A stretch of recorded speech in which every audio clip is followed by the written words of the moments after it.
ลูกคือสบายดีพี่น้องสวัสดีค่ะพี่น้องจ้ามื้อนี้ก็มาพบพ่อกับซ่องเบาดอนสาวตุ๊กอีกคือเก่าเด้อมามื้อนี้มาพอกันอยู่ที่คอกเป็ดเนาะพี่น้องเนาะเพราะว่ามื้อนี้ก็คือจะพากันจับเป็ดไปขายเนาะพี่น้องห้ำก็เริ่มเบิดแล้วพี่น้องก็เลยพากันจับเป็ดไปขายเนาะพี่น้องเนาะคือการจับเป็ดค่ะคือเป็นล็อตที่2แล้วเนาะพี่น้องเนาะคือล็อตที่1นะสาวตุ๊กบ่ได้ถ่ายให้พ่อแม่พี่น้องเบิ่งเนาะพี่น้องเนาะเพราะว่าเป็ดเอามาเลี้ยงแต่ละเทื่อนะคือซื้อมาพร้อมกันแต่ว่าใหญ่บ่ซ้ำกันเนาะพี่น้องเนาะบางโตก็ใหญ่ก่อนบางโตก็ใหญ่ที่หลังเนาะพี่น้องเนาะก็คือเอาไปทีละ2โต3โตนะพี่น้องคือแบบว่าเอาไปแต่ละเทื่อก็ได้ประมาณ100,000 200,000นะประมาณนี้เนาะพี่น้องเนาะคือแบบว่าราคาเป็ดก็คือแต่ละเทื่อก็เอาไปแต่ละเทื่อเอาไปขายแต่ละเทื่อคือราคาบ่ได้ซ้ำเก่าเนาะพี่น้องเนาะบางเทื่อก็ขึ้นแน่บางเทื่อก็ลงแน่เนาะพี่น้องเนาะก็จะเป็นประมาณนี้นะพี่น้องมาพี่น้องมาเทื่อนี้เฮามาเบิ่งกันเนาะพี่น้องเนาะว่าราคาเป็ดครั้งนี้นะจะขึ้นหรือลงส่ำใดเนาะพี่น้องเนาะป้าพี่น้องเดี๋ยวเฮาไปขายเป็ดนำกันเนาะพี่น้องเนาะไปเบิ่งกันว่าจะได้ราคาเท่าใดเนาะพี่น้องเนาะคือแต่ละเทื่อกิโลบ่ซ้ำกันเนาะพี่น้องเนาะบางเทื่อก็โล50บางเทื่อก็โล60นะพี่น้องประมาณนี้เนาะเดี๋ยวไปเบิ่งครั้งนี้นะจะกิโลประมาณเท่าใดเนาะพี่น้องเนาะป้าพี่น้องเดี๋ยวเฮาไปเบิ่งกันเด้อพี่น้องจับมาแล้วเนาะพี่น้องเนาะได้4ตัวเนาะพี่น้องแต่ว่าเป็ดของสตุ๊กกับบดอนนี่ตัวน้อยเนาะบดอนเนาะแม่นตัวยังบ่ใหญ่เต็มที่มันยังบ่ใหญ่เต็มที่เฮ็ดหยังจับเป็ดลูก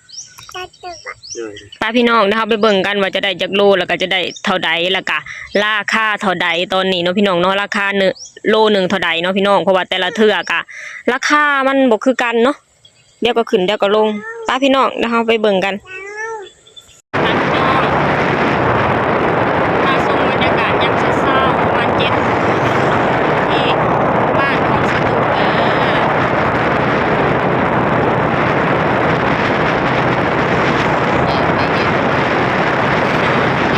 แต่ตอนนี้ยังร้อนยังหนาวอยู่เลย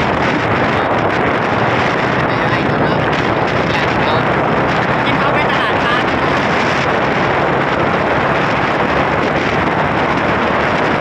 นั่นเด้มาพี่น้องหอดแล้วหอดทางแหวเด้อยังหอดเทือนให้เบิ่งบรรยากาศของบ้านแม่ใหญ่หอมเด้อพี่น้องเอาของมาขายอยู่หมู่บ้านของแม่ใหญ่หอมเนาะพี่น้องนะเป็นร้านประจำเป็นร้านประจำเลยร้านขายเป็ดเพราะว่าร้านของเพิ่นนี่ราคาสิสูงกว่าหมู่เนาะพี่น้องอยู่ที่บ้านของไอ้สะดุ้งมีประมาณ3แม่ค่ะนี่อยู่บ่อ๋อแล้วจ้า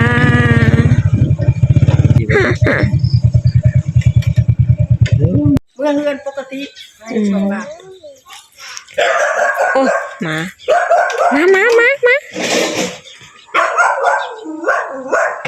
เบิ่งกันเนาะจะได้เท่าใดเวลาผู้เฒ่าปีนึง100นึงเลย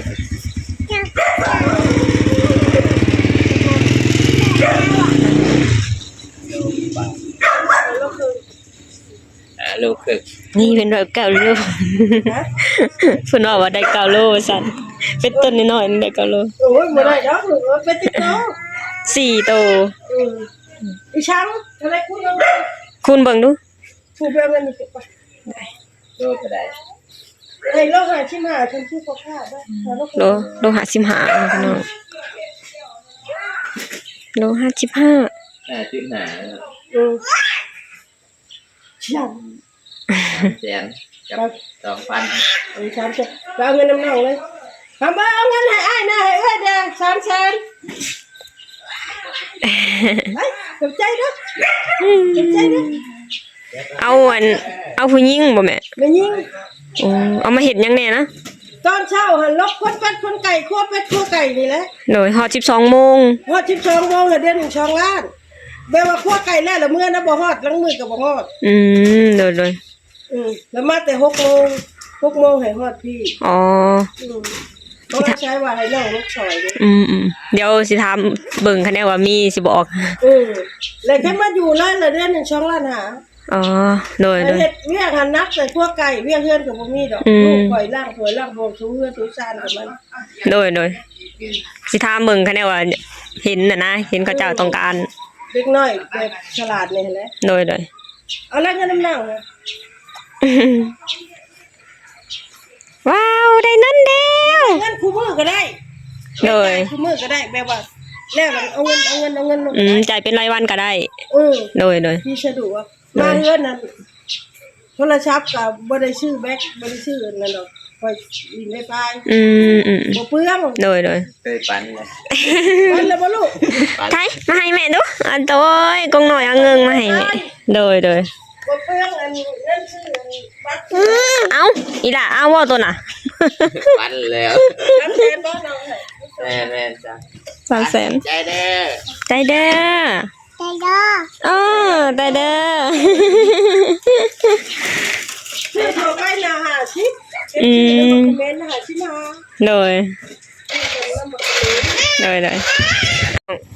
คิดว่า รับส่งขายถึงที่เจ้ากับเอาทุกอย่างเลยเนาะเป็นทั้งแม่ค้าขายไก่เป็นทั้งแม่ค้าขายเครื่องนี่โอนมีทั้งกระปุ้นข้าวปาดพี่น้องมีครบเลย กินบ่มีอันตัวแดงนี่ ทงเท่าไหร่เจ้าขายนี่6,000มีน้ำหวานนำมีน้ำหวานนำดิพี่น้องอันนี้ค่ะสิงคโปร์บ่นี่นะ โอ้โหนั้นตัวซอง อ๋อรอซอง เอาบ่ เอายังไม่ใหญ่เอานะแม่ บ่รักบ่ อ๋อ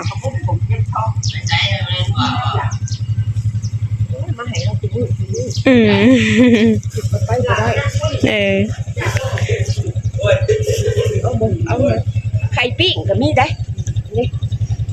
หน่วยเท่าใดไข่ปิ้ง หมักเศร้า หมักซอง เนาะ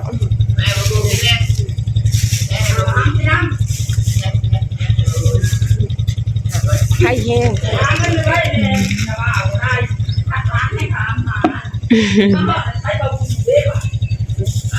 แล้วพี่น้อง รับส่งถึงบ้านเป็นเพิ่นมาขายของเนาะพี่น้องเนาะเกี่ยวกับอาหารการกินช่วงเช้าแล้วก็ขนมหวานเนาะพี่น้องเนาะเพิ่นก็เป็นแม่ค้าขายไก่คือกันเด้อพี่น้องเพิ่นเอาทุกอย่างอันนี้พี่น้องเอ้ยทั้งขายไก่แล้วก็ขายอันข้าวต้มขนมเนาะพี่น้องเนาะมาพี่น้องมีหยังหอมไก่เห็นไงลูกสาวขายก็มีหอมก็อยากขายนำเด้อบัดนี้โอ้ยลูกเคยจับให้ล่ะ ก็ได้6ไป ไป บ่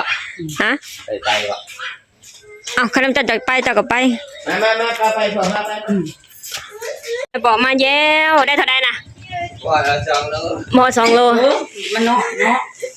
ได้6-70บ่ กูยังบ่กิน อ๋อได้100,000พี่น้อง2ตัวน้อยๆได้100,000เจยได้โลปลายบ่อ๋อได้โลปลายพี่น้อง แปดจีด โอเคไปเมื่อบัดนี้ ไปมาบ่เลิกไป โอเคพี่น้องตอนนี้ก็พากันมาหอดเทือนแล้วเนาะพี่น้องเนาะคือสตุกเอาไปขายเป็ดของสตุกน่ะได้ประมาณ5โลกว่าๆเนาะพี่น้องเนาะโลนึงน่ะเขาเจ้ารับซื้อ55,000กีบเนาะพี่น้องเนาะรวมเป็นเงินทั้งหมดก็คือ302,000กีบเนาะพี่น้องแต่ว่าสตุกลดให้เขาเจ้า 2,000 เนาะพี่น้องเนาะก็เลยได้มา300,000เต็มเนาะพี่น้องเนาะแล้วบัดทีนี้พอมาหอดเทือนแม่ยายหอมก็อยากขายพี่น้องก็เลยเอาไปขายให้แม่ยายหอมเนาะพี่น้องเนาะของแม่ยายหอมกะ2ตัวน้อยๆนะพี่น้องได้โลปลายเนาะพี่น้องก็เลยได้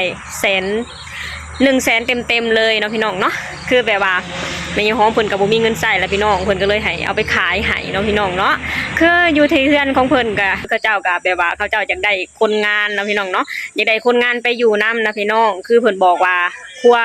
ตอนเช้าถึง 12 โมงนะพี่น้องคือสวยกันครัวเป็ดเนาะพี่น้องเนาะแล้วก็ตอนแรงก็สวยปัดกวาดเฮือนซ่านนะพี่น้องเพิ่นก็จ่ายค่าจ้างเดือนละ2,500,000กีบเนาะพี่น้องเนาะถ้าว่าใครสนใจก็ไปติดต่อหางไปเฮ็ดน้ำเพิ่นได้เนาะพี่น้องเนาะโอเคพี่น้องสำหรับคลิปนี้สตูก็จะขอจบลงเท่านี้ก่อนเด้อฝากให้พี่น้องช่วยกดไลค์กดแชร์กดติดตามให้ช่องบาวดอนสาวตุ๊กแน่เด้อสบายดีสวัสดีค่ะ